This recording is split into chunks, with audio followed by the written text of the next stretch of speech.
আজকের দিনটি হলো দেবোত্থান একাদশী। অন্যান্য একাদশীর তুলনায় আজকের একাদশীটা কিন্তু অনেক মাহাত্ম্যবান। সে কারণে বাড়ির সকলেই আজকে একাদশী ব্রত পালন করছে। আমি আর হাজবেন্ড প্রতিটাই একাদশী পালন করি, তবে আজকে বাচ্চারাও সাথে করে করছে।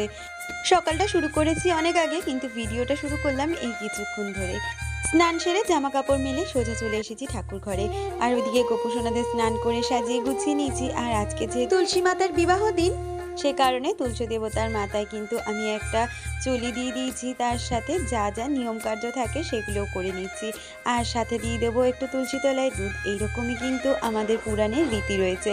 আর তারপরে এরকম ফল অর্পণ করে সমস্ত ঠাকুরকে ভোগ নিবেদন করলাম।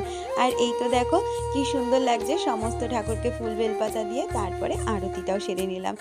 সারাদিন একাদশী ব্রত পালন করে রাত্রিবেলা চলে গেছিলাম জগদ্ধাত্রী পুজোর ভাসানে। মা সকলের মনস্কামনা পূরণ করুক, সকলকে ভালো রাখুক, এই কামনা করে শেষ করছি।